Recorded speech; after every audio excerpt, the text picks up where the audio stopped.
But in all seriousness, I'm so glad that I could make it tonight, and I'm honored to be among such wonderful public servants. I want to especially say a word of thanks to Senator McCain.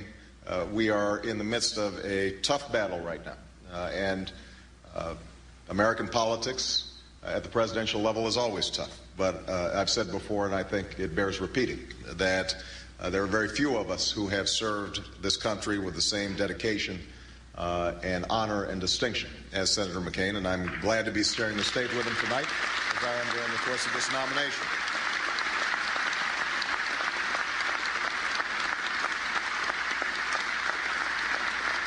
And before I close, I'd like to recognize one such servant who's not with us here tonight, but who was mentioned earlier, and that's our good friend, Tim Russert. I know that Luke and Maureen are here, and I know that Tim enjoyed these dinners very much, and I also know how much he would have enjoyed covering this election.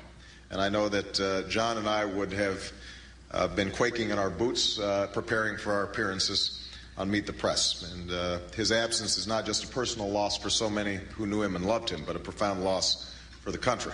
And we continue to miss him very much. You know,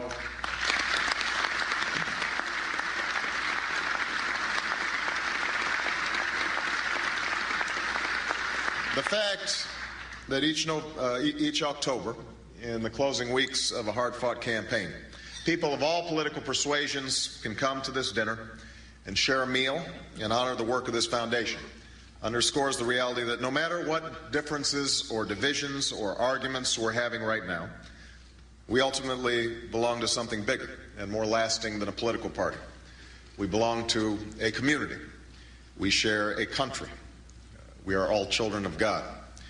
And in this country, there are millions of fellow citizens, our brothers and sisters, who need us very much, especially now. We are being battered by a very serious economic storm, and for many Americans, it's only deepened the quiet storms they've been struggling through for years. Beyond the walls of this hotel, on the streets of one of the greatest cities in the wealthiest nation on earth, there are men and women and children who've fallen on hard times and hard luck, who can't find work or even a job that pays enough to keep a roof over their heads. And some are hanging on just by a thread. Scripture says God creates us for works of service. We are blessed to have so many organizations like this one and the Catholic diocese that perform these acts of God every day. But each of us also have that responsibility. Each of us has that obligation, especially now. So no matter who we are or what we do, what I believe is each of us in this room asks for and hopes for and prays for enough strength and wisdom to do good and to seek justice and play our small part in building a more hopeful and compassionate world for the generations that will follow.